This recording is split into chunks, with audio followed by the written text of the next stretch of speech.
GreenFire. It's mid heart of July here in Iowa City, Iowa. We're welcoming two beautiful guests from the beautiful state of Ohio, Karen and Raina, Grandma and Granddaughter, and they're going to be present with us as a gift for the entire hour, the golden eternity of this hour. And I must say, two of the most beautiful beings I know are sitting right in front of us, so may they glorify the golden eternity of this campfire hour that we're sitting around this electronic campfire, and may they light up your heart with the same luminous light that lit up our heart. And as this journey begins, we'll just say hello to Karen here, Karen Jeffers from near Dayton, Ohio, and Raina, and from near Dayton, Ohio as well. And so maybe you'd like to share a little bit about yourself and all of that good stuff. Yeah, I'm Karen Jeffers Tracy. I'm from Fairborn near Dayton, Ohio, and this is Raina Johnson, my granddaughter. Hi. And we happen to be here in town in Iowa City for the Peace City Family Peace Camp. Woohoo! Which was really fun, wasn't it? Uh-huh. So I've just been here a week, and I've been teaching nonviolence and peace for 7 days. Every day we had new programs to raise our consciousnesses and to practice peace in action, and really to study the history and philosophy of nonviolence and how do we put that into practice. So Peace Camp was held at Scattergood, just outside of Iowa City, near West Branch, right? And it was a lovely, beautiful place to have it. Just the whole place was imbued with peace, wasn't it, already? Yeah. Being a Quaker high school, a Friends high school. Yeah, it's a really an amazing place, Scattergood, because it's like 1890, 127 years old. Mm-hmm. So it has a feeling of grandparents' farm. And at old Iowa or old upper Midwest, where you're really down home all the way around, you have this beautiful tree and this deck that sits around the tree in front of the, call it the student union, I guess. I don't know. You got to play? And you got to play all kinds of stuff out there. You tell what you played on the lawn? You can play all kinds of stuff. Me and my friend Felix played croquet, and he played bocce ball. Bocce ball, and also you rode what? Oh yeah, I rode my scooter. And every day. I mean, think of it. You get to ride your scooter. I mean, just they got this beautiful courtyard that goes around these beautiful old homes, plus classrooms and pottery studio and gymnasium and a beautiful chapel. The old Hickory, or the Hickory Grove Friends Meeting House. It's a Quaker traditional space, but also they got this like walking area and a beautiful cemetery across the way with walking trails that go out about 8 miles. I don't know how far. And then they got like a pond and a lake. And then they have wild grass, prairie grass growing. And then a farm. Did you get to go to the farm? We picked zucchinis and we saw baby turkeys and piggies and piglets. It was so cute. You got to see the farm, and you got to see a real working farm. Yeah, don't play with the and they get a lot of like food that they eat at Scattergood. They grow there, don't they? Mm-hmm. They grow their own beef, and those cows, they move around, don't they? Oh yeah. Did they move the cows around? Yeah, one of the brown cows got on the black cow's back and they started running. They started running. Well, we were looking out the window and all of a sudden there was a herd of cows. Yeah, they just appear out of nowhere. Yeah. It's just like, how do they get there? They just appear. They walk. I mean, they're quiet. They're silent. They just. And I'll say the food that was just so beautifully prepared. Yeah, by please. Chef Karen and Cameron and Chef Karen, and they were just. And the food had just high energy, lovely. Yeah. Peaceful energy or on that organic farm, in that place where people honor silence and the light in every human being, in every life. Oh, yes, it's just, It's really, it permeates the place. Anyway, so Peace City is a nonprofit that is going to have events like this around the country. And Every year sometimes. yeah, throughout the year. But this happened to be a family camp, and I loved it. Besides the nonviolence training, we also had a presentation on autism, AUD, not autism, but autism, which is about treating people who are deaf fairly and making sure that resources are directed for their benefit, and that they are allowed to learn in their first language, which is sign language. And people interested in that can look at LEAD K, LEAD-K, LEAD K, if you're interested in helping with that. You can look that up. I have a question, Karen, because it has to do with autism. So it's AUDISM, autism, for like hearing. Yes, And that's it's true. also, you mentioned a film that had to do with Graham Bell, that had to do with something to do with, remember the name of that film? If not, that's fine. We saw two films. One was Super Deafy, No Ordinary Hero. No Ordinary Hero, And the other one was Hammer. and the other was Hammer. That's a true story about a UFC fighter who had started as a wrestler, and both of them were about deaf people who were not taught sign language early in life and the struggles they had because of that. So, And this was called No Ordinary Hero, I think, but for here at the University of Iowa, it's like NCAA crazy wrestling. So this wrestling film is just for you. It's called Hammer, the Hammer? Hammer, I think it was Hammer, called. okay, it's just Sorry. called Hammer.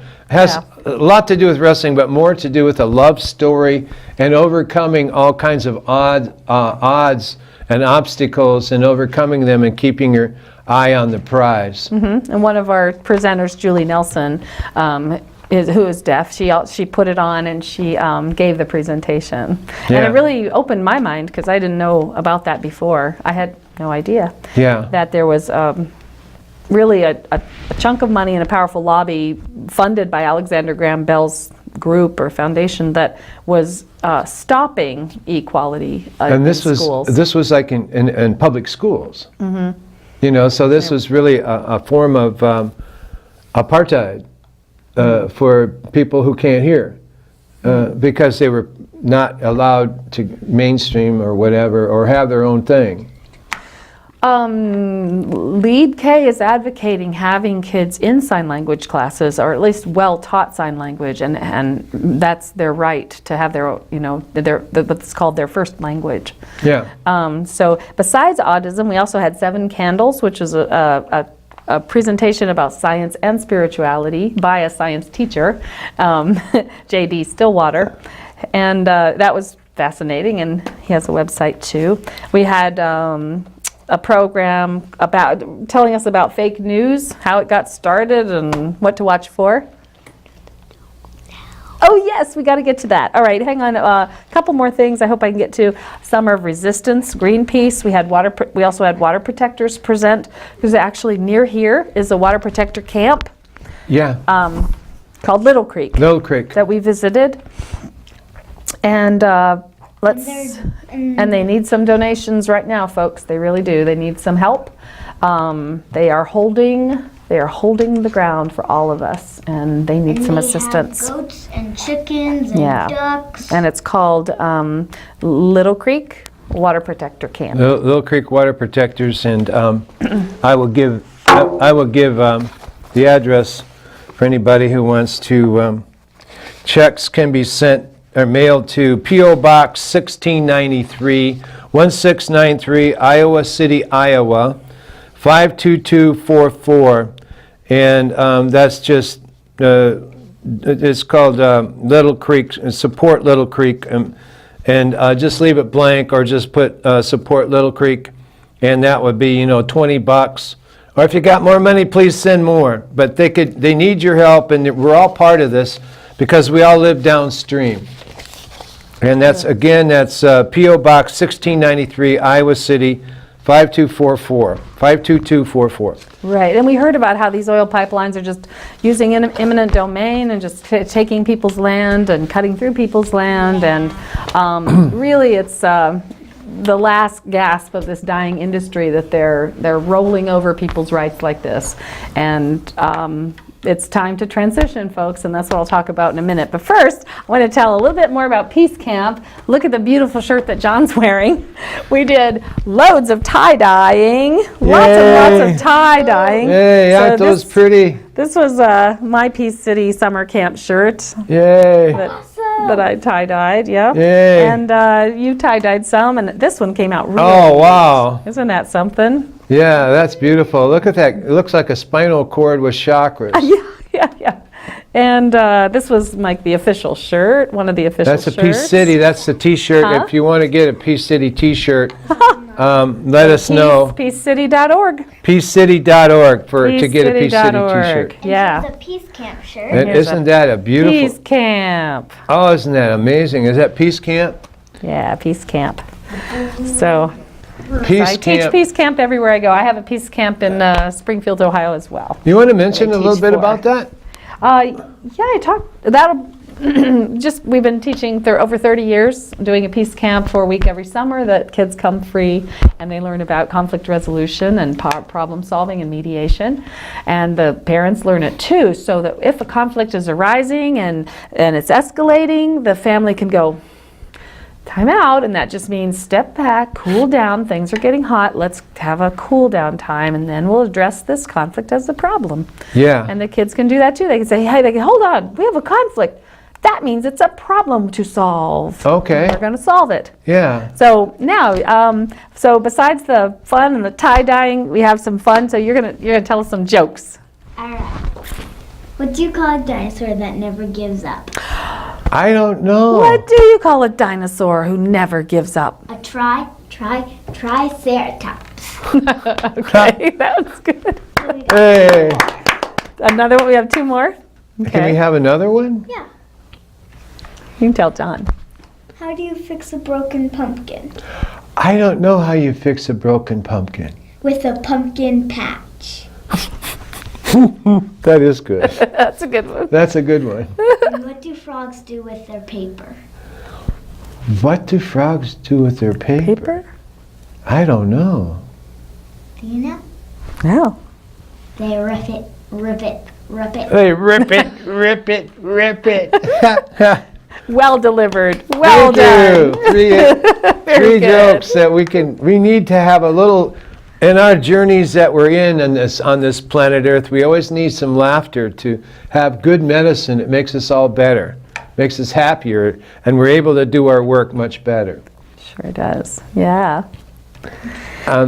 So moving to whatever the next phase is here, we had this beautiful peace camp, and it's from the outside, it's just like, well, you know, so many days at a farm, but this place is like an intentional commune, like an intentional community that's one of the oldest, longest lasting in the entire United States.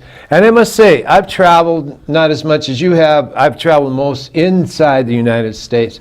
And this Scattergood is one of the finest places anywhere in the entire country. I mean, it's just bedrock solid. It's got stability, but it's got legend, and it's got a vision for the future. You want to share some more of your vision? And I thought we might share the song. a song. Yeah. Yeah, you're going to help sing, right? Okay. So, let me think. I was thinking about how climate change threatens the precious things about our civilization that we care about. Things that we really want to pass on to future generations, and that other people passed on to us. So I wrote a song to her, to this little one. And it's called Child. Very, very short title. Just one word. Okay. 5 letters. Ready? Sing to you. Child, young child, as you go to sleep for the night, rest in the that people all over the world are standing up. We're standing up. We're changing everything. It's gonna be okay. It's gonna be all right. Better than it's ever been. Oh, oh, oh, oh, oh, oh, oh, oh, oh. Child, young child, as you wake to make a new day, be at peace in the knowledge that people all over the world are standing up. We're standing up. We're changing everything. It's gonna be okay. It's gonna be all right. Better than it's ever been. Oh, oh, oh, oh, oh, oh, oh, oh. We grown-ups all carry the jewels of science and of history. You are a pearl in that string of beauty. Someone protected it for me. Now I protect it for you. Child, young child, as you go to sleep for the night, rest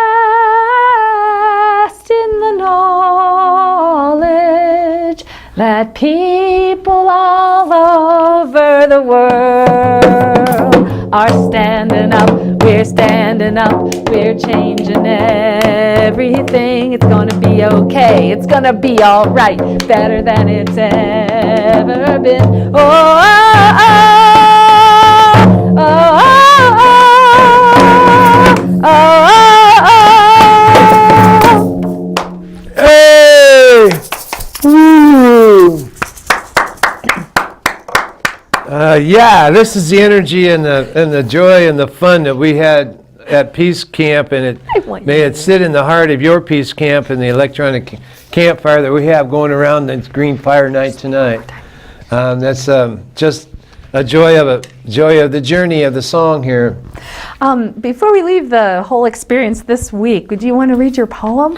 Oh, He okay. was inspired. He was by the Friends Meeting House, Yeah, where there's a peace Yeah. pole yeah. There was. that we planted last year. If you want to say what we did, we planted a peace pole that was planted, many peace poles, and they all come from the Hiroshima Peace Flame, and they've been planted all over here, but we planted one at Scattergood on the 30th anniversary of the Great Peace March reunion, and we also had a reflection of the remembrance of peace marchers past, but also peace marchers of the future, the seventh generation yet to come.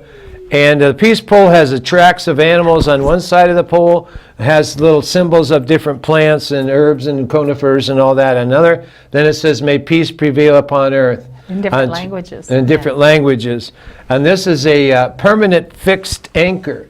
And as one of our friends who was named Tet Chin, who is a Buddhist meditator, he calls it an enlightenment rod.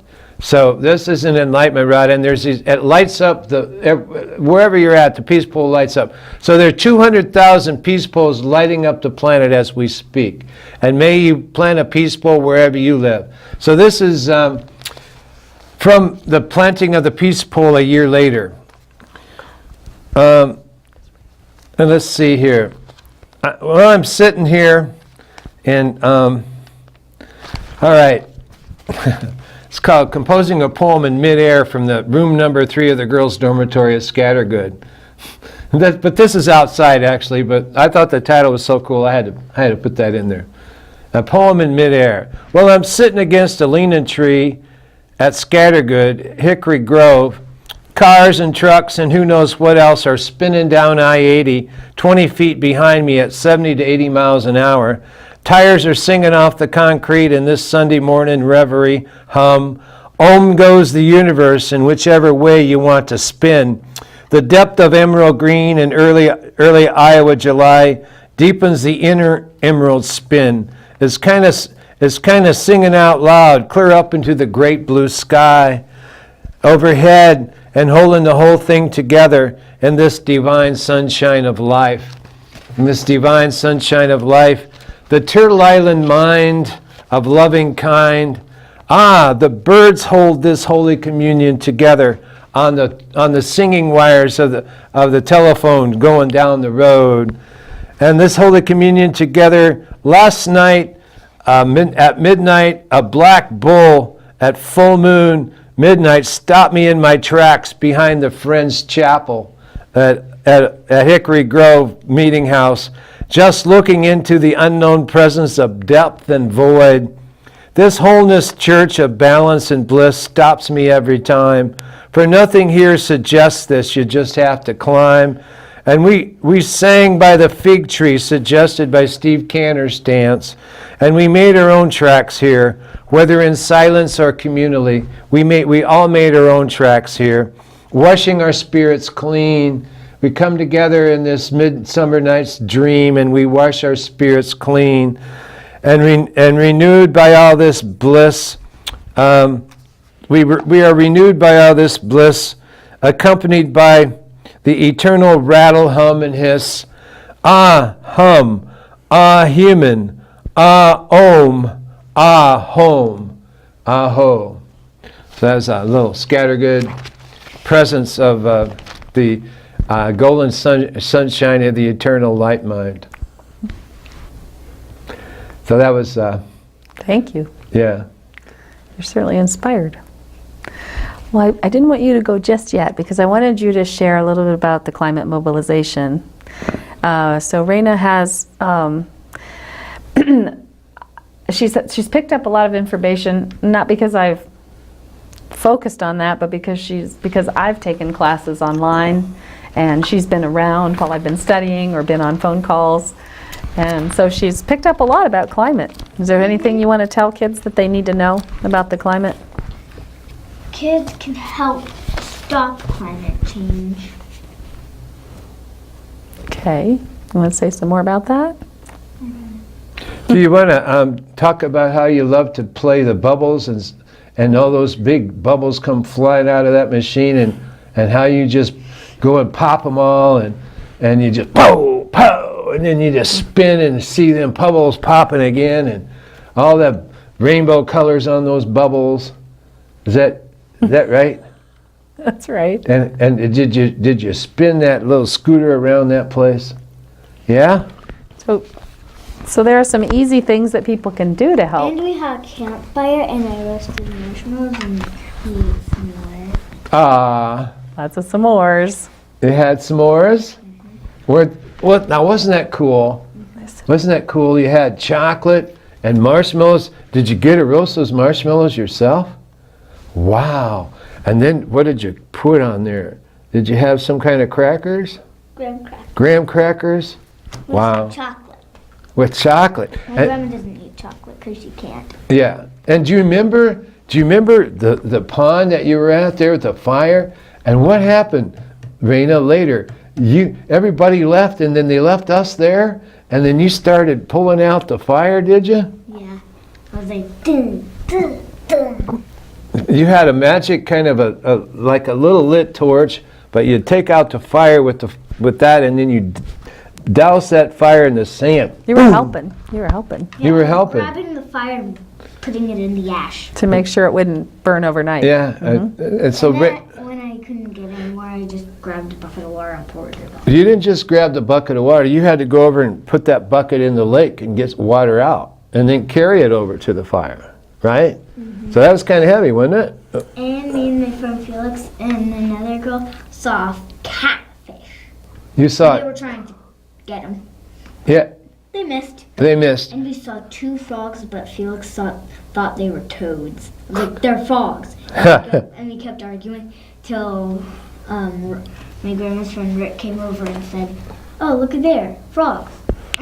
That settled it, He was huh? like, what? So like that was a frog, wasn't it? And you remember when that frog was in the well, you know, when they looked down there in the well and they saw that frog down there and they said, how deep is that frog? And the frog was down in the well and he looked up, you know what the frog said? What? Knee deep, knee deep, knee deep. That frog, it was knee deep down there in that well. Knee deep water. Knee deep, knee deep. Did you look up like then that and did you wordplay. see something up in the sky that was big and golden? What did you see up there? The sun. It was the moon.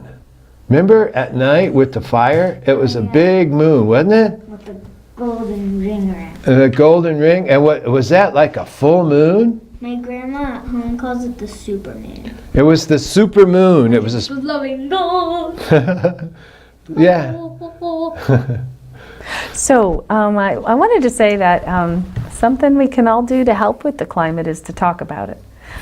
There's kind of a silence around climate, and so if we can discuss it and talk about it, then more people will start to become aware that it's a problem and that it needs solved, and that we need to focus some time and attention on that.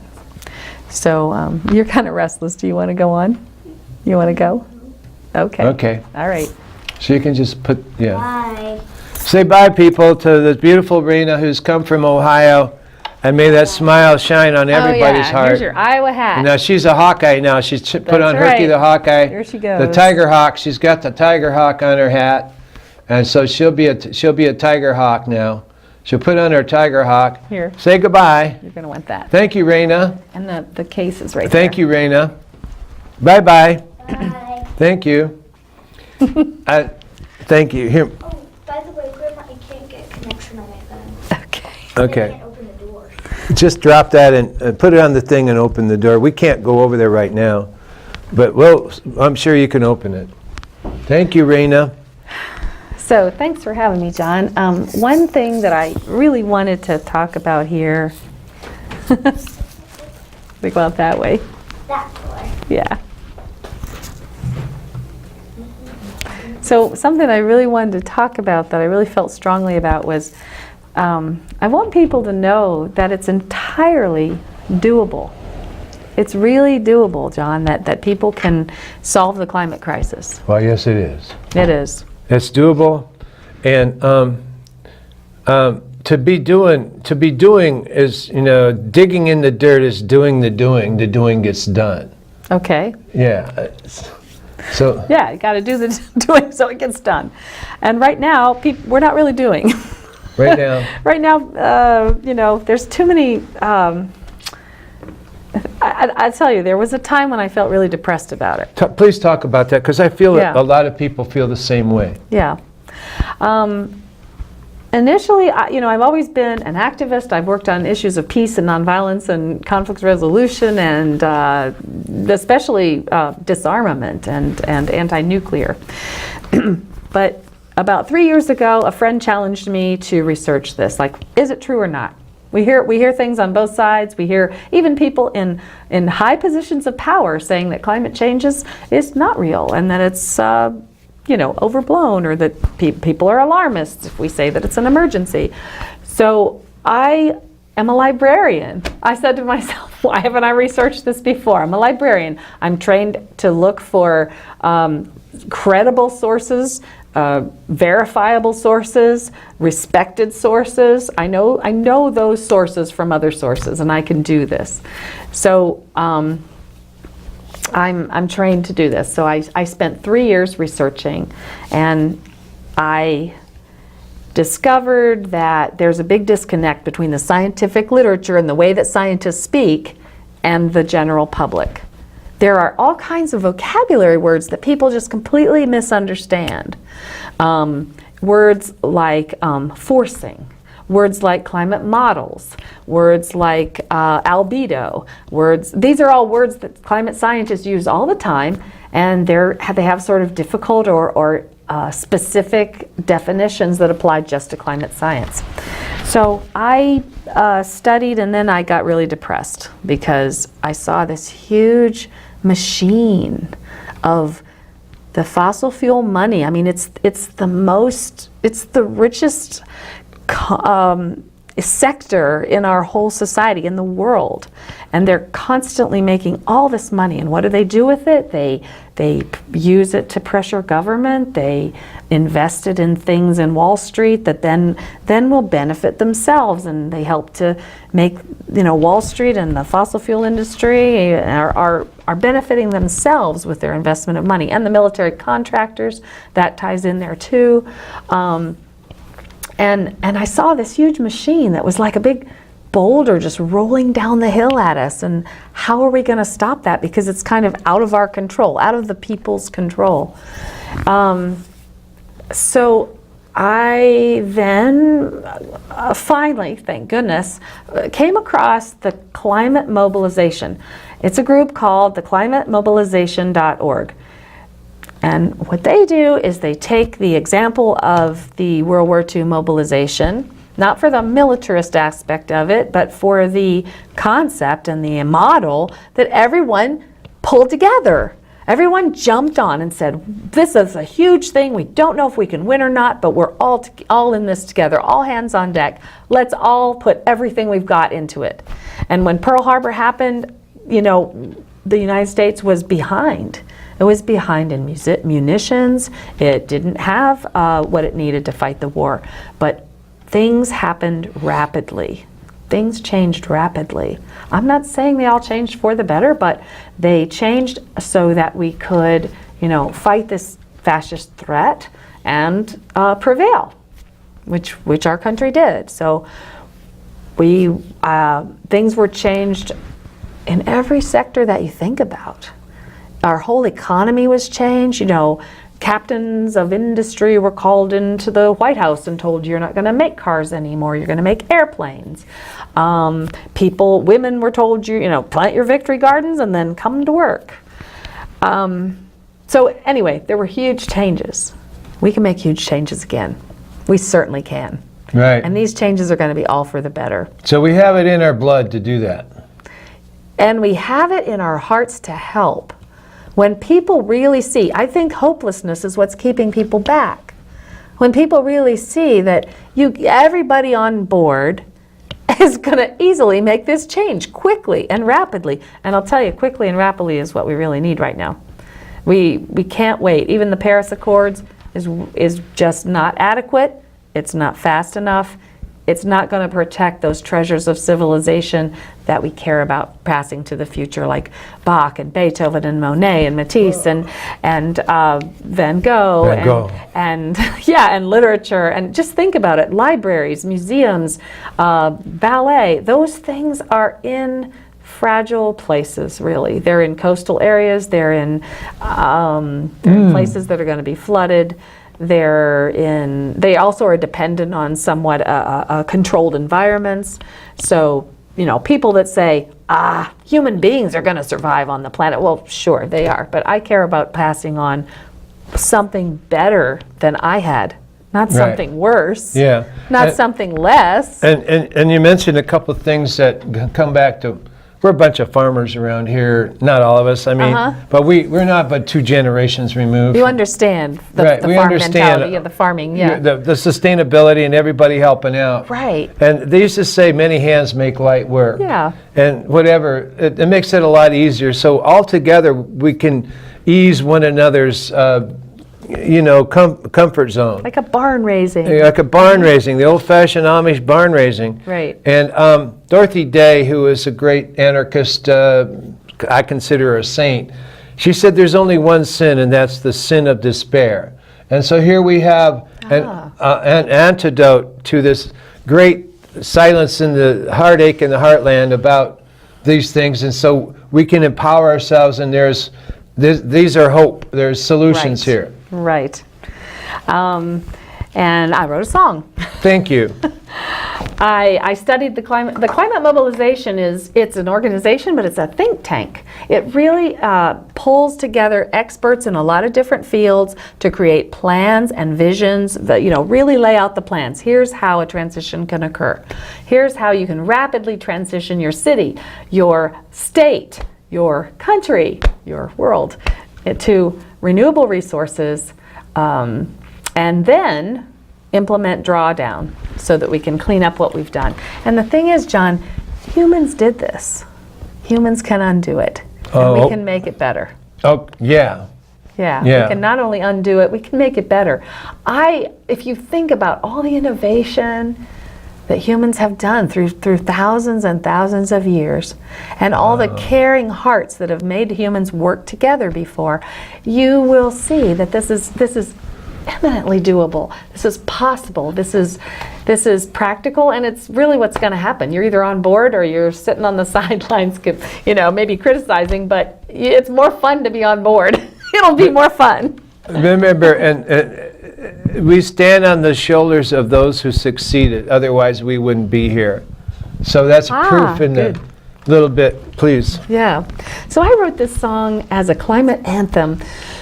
Oh, because I wanted a song that everyone could see the hope and really get on board together. So, oh, and by the way, if you know any great rock bands with maybe a great female vocalist, just tell them to listen. Maybe they'll want to sing this song. Let's see.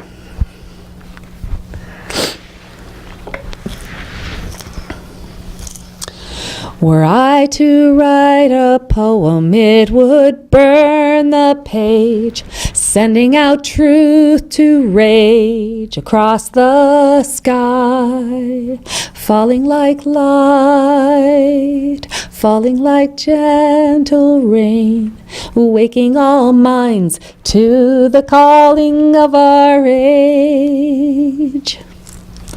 Were I to sing a song, it would scald all sound, sending out truth profound across the sky, falling like light, falling in gentle rain, waking all ears to the calling of our age.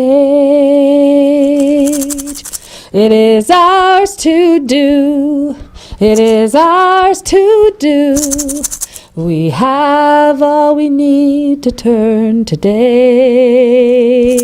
Lies fade away in the light of truth. Count me in, I am willing to live, so others may live.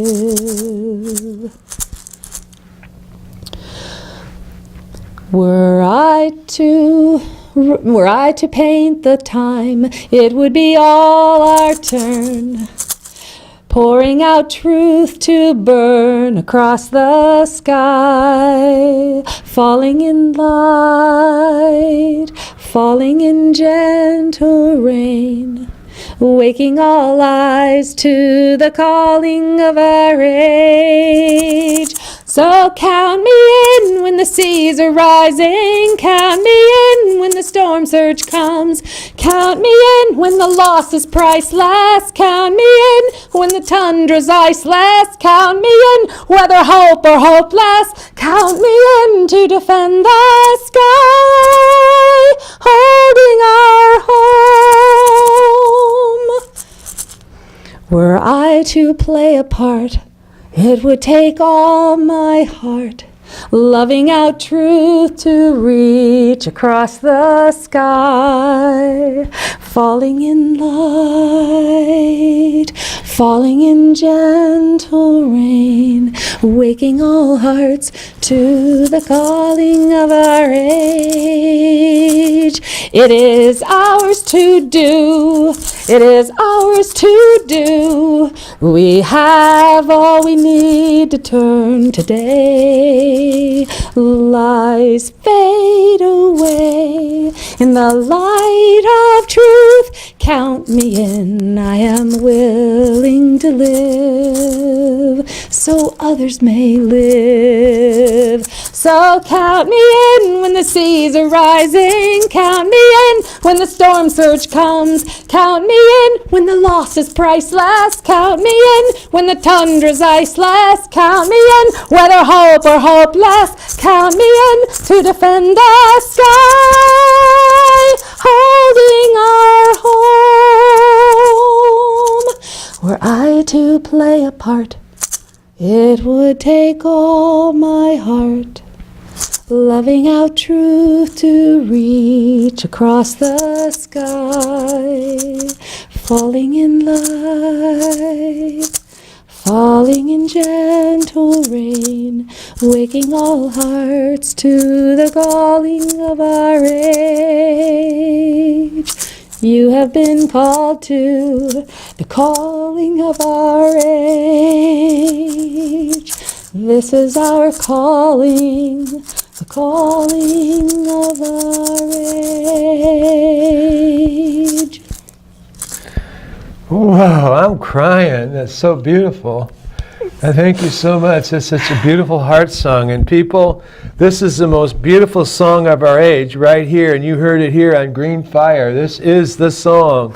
So Annie DeFranco out there, and Sarah McLaughlin, and Holly Neer, and Joan Baez.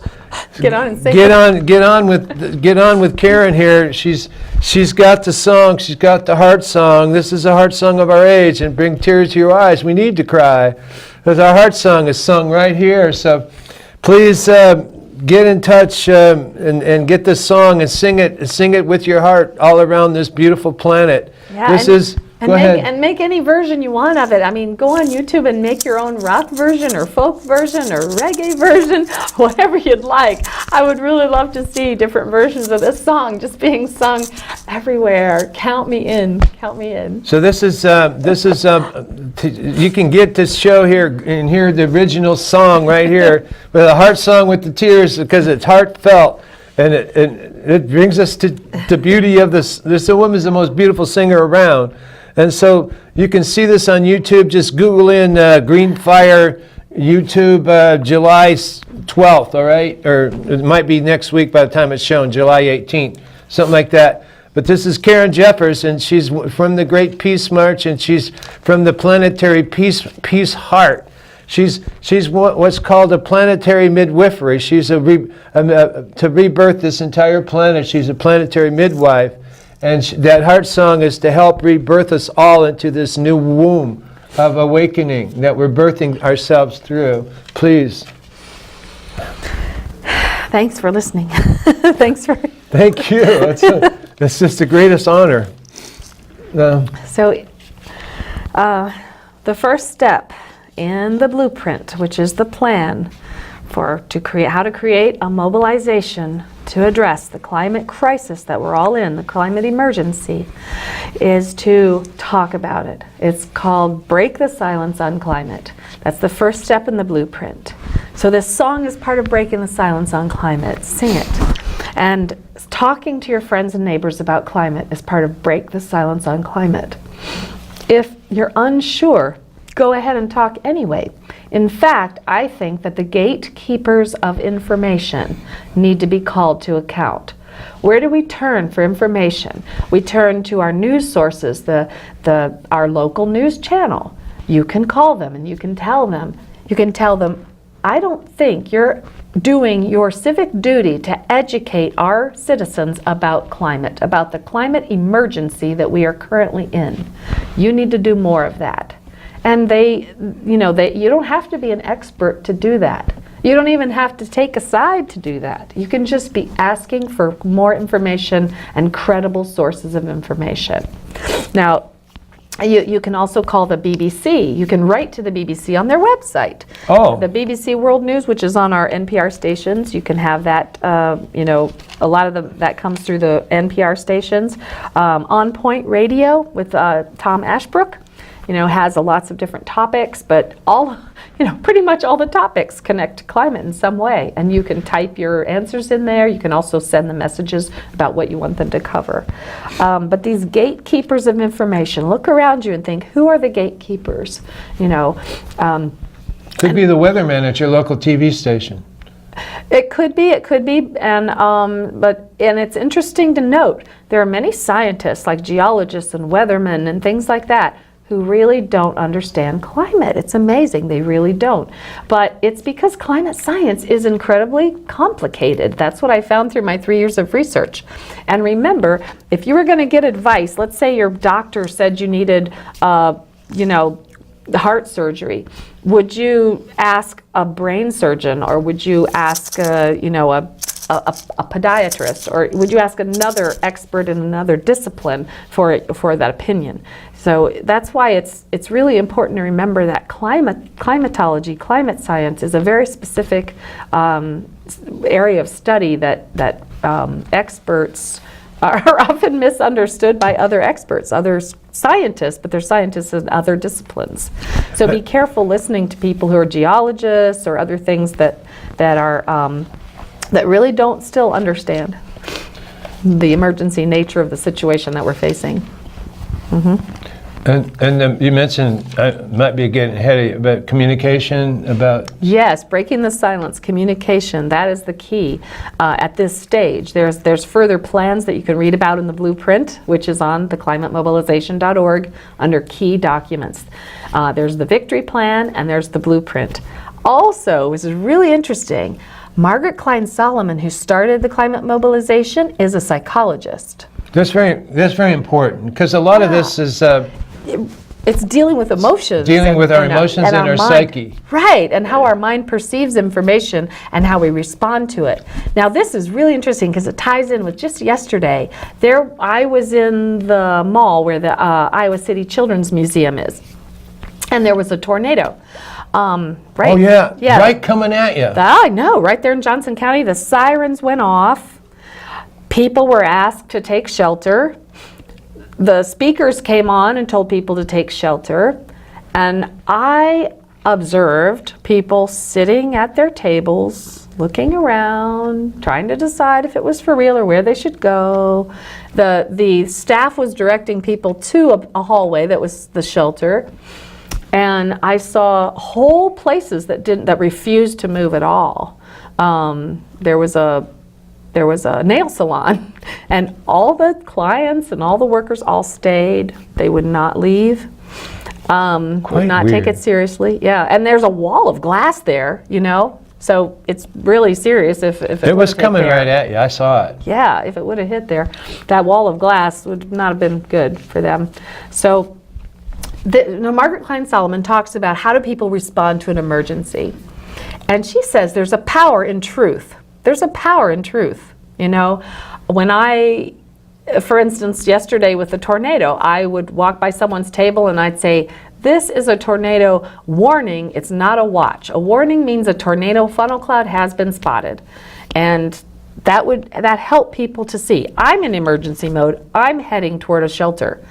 And that's what Margaret Klein Solomon says. If you change your life so that you're in emergency mode with the climate. In other words, it doesn't mean panic. Some people misunderstand that. It doesn't mean running around panicked, and it doesn't mean being stressed. It means no business as usual. Meaning I am not going to just go about my life trying to push away the reality that I know that there's this great calamity, catastrophe that's going to threaten everything I love and everything in the future that I want to pass on. I'm not going to spend my life pushing the consciousness away. I'm going to accept the truth and then do something about it. Proactive. Right, and reality, focused in reality. Yeah. I think people get into addiction and into entertainment addiction and things because they're trying to force away this truth. They don't want to look at it. They don't want to be depressed. They don't want to be scared. But there's a power in truth. You're not depressed.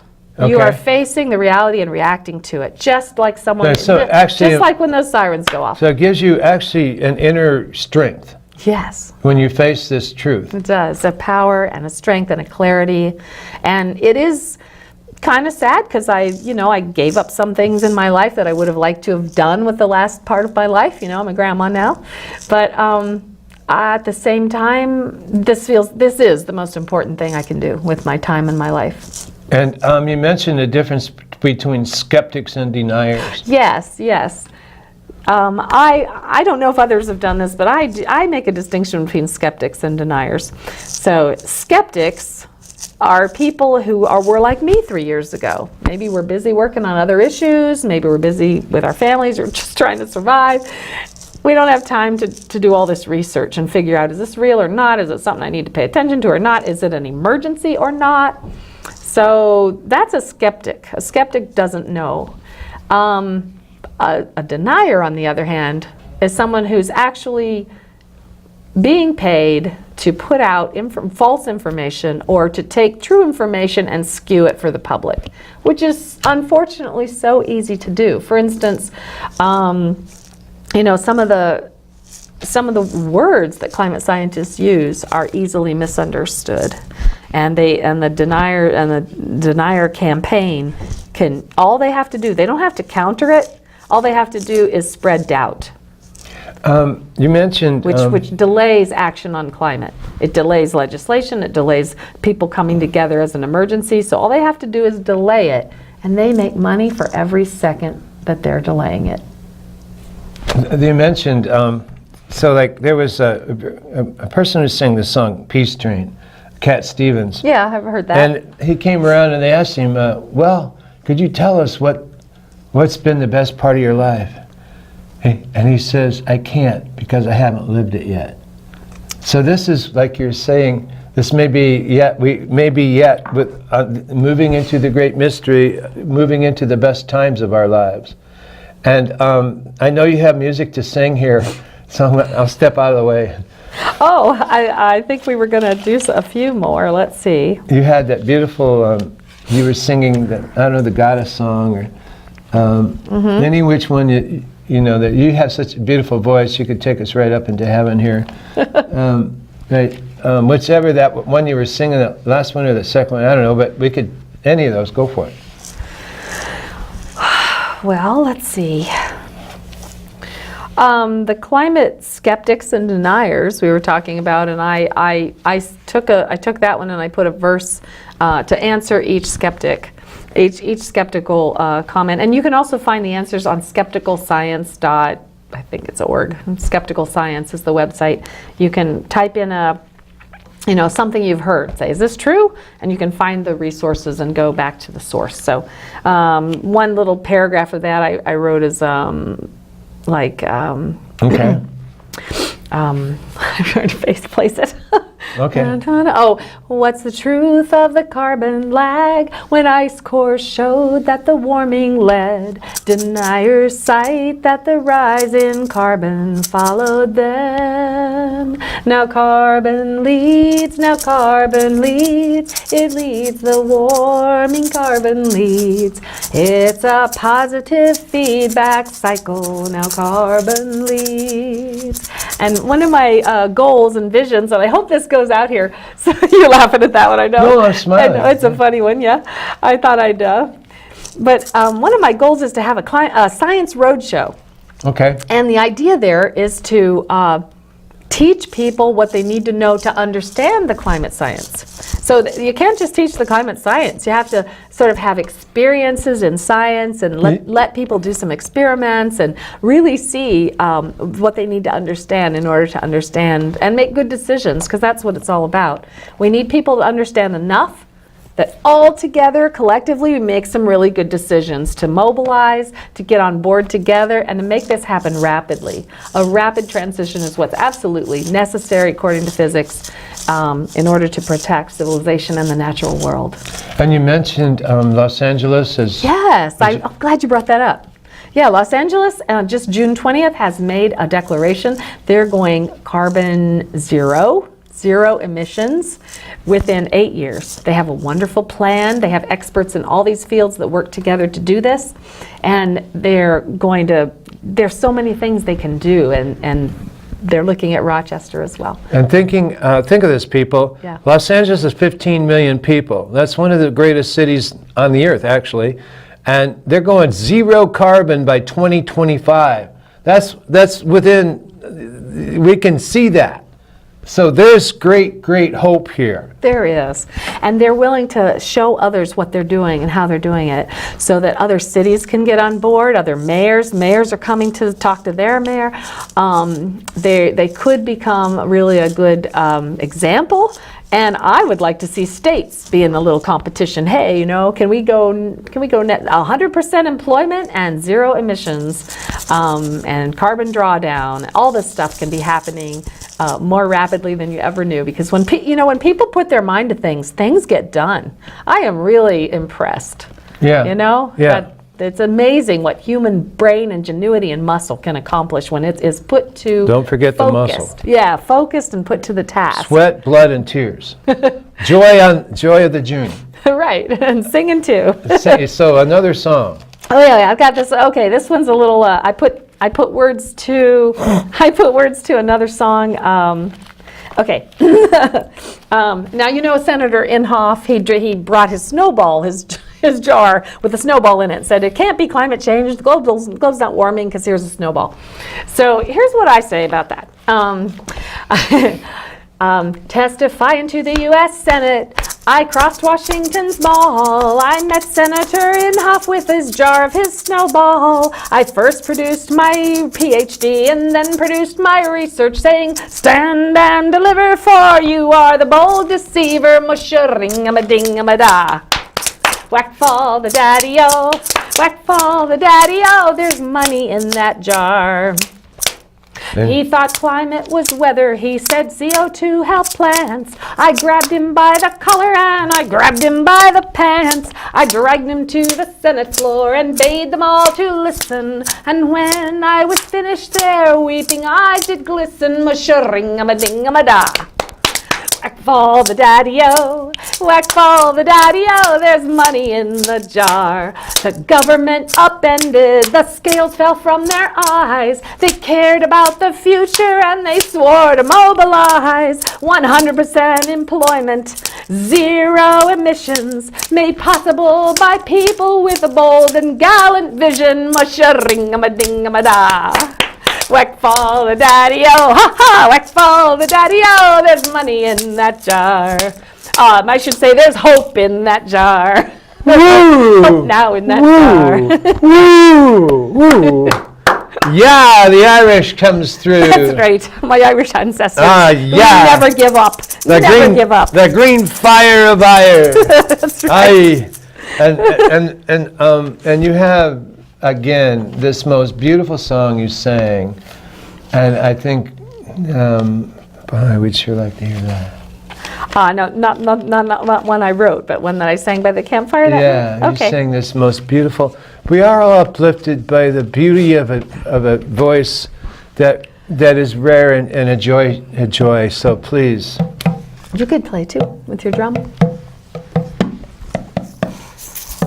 Sorry, I can't say the source of this one. I need to look it up.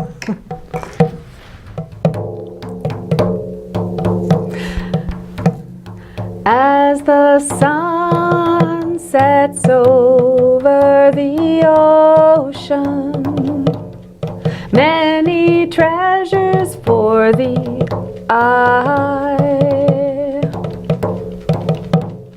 Nature's palette, ever-changing, masterpieces in the sky.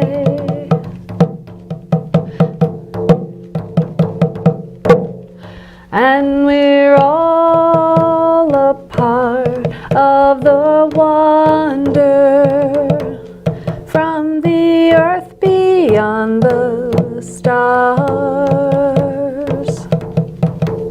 There are no chains, no boundaries. The universe is ours. A child is born, a seed becomes a flower. Beauty of life as it unfolds. All these gifts we see around us come from ages untold. And we're all a part of the wonder from the earth beyond the stars.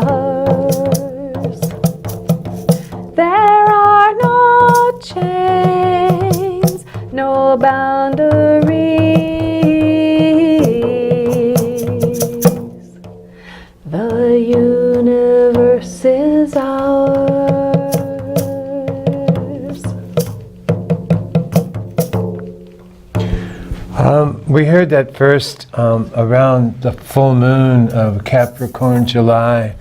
And it was at the pond at Scattergood around a beautiful full moon campfire and making s'mores. And this beautiful song came out and floated up into the universe.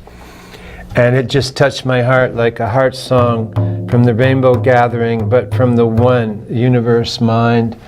And I just want to thank you. Thank you. Thank you so much. Thanks, everyone. And thank you, everyone. Be of good heart. Be of good heart. And this gives us good heart for the journey that we're going to be going upon. And it is going to be the joy of the journey. Because each one is reaching one, and each one will teach one. And we are coming together from the upper Midwest, and may this be gigantic gallons of water and in the ponds of good water, good medicine, a good heart for the lungs of the earth and for the heart of the planet drum, which we have played here tonight. So for you and yours, your kith and kin and your kindred folk, a little love and a little light and a joy of the journey from Karen and myself and from this upper Midwest. And may GreenFire live in your heart forever. Peace. Thank you, Karen. Thank you. And Raina, of course. We're good? Yeah, we're good. Okay, I'm turning everything off. Okay. I really